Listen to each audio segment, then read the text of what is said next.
ఏం కష్టం అనిపించింది?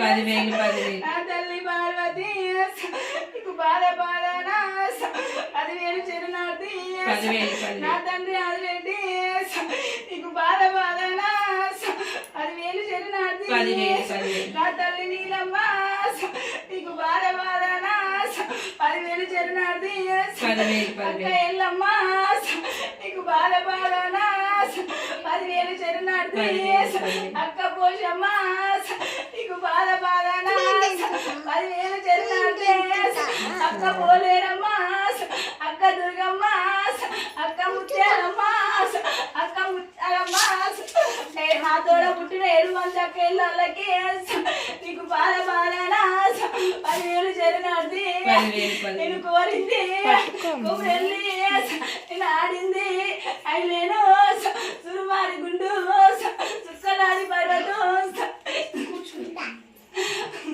ఏం కావాలి నాయనా? ఏమైంది మరి? నిన్ను కాదని సంతోషం ఏది కోరిన లాగ మీదకి వచ్చిననే అక్క. మరి ఏం లేని వాళ్ళ ఆగమైతుంది. మరి ఏం చేయమంటావు నాయనా? చెప్పిన మాట ఇంటలేడు ఆయన బాలుడు. నువ్వే మొదలు వచ్చినావు కాదంటలేం గాని ఇక మరి ఇప్పుడు బాల ఇంత ఆగంలో ఉండే ఇప్పుడు మరి పోష వచ్చే ఇప్పుడు ఇద్దరికి చేయాలంటే ఏ నుంచి దాని నుంచి అయితే లేదా అది కలిగినంతనైనా నీ దగ్గరికి వచ్చి సంతోషంగా వచ్చింది కానీ నీకు ఆనందమైందా సంతోషమైందా? నాకు పటాలు వేయలేదు అక్క. దానికి మరి ఒక్క చేత కొట్లాడి చెయ్యాలంటే ఒక్క చేత ఏడే ఎత్తా చెప్పు. చేసుకున్నాడు ఇంటలేడా చెప్తలేడా?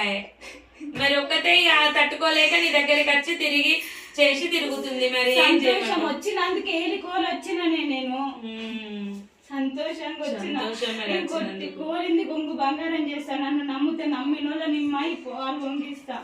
సంతోషం.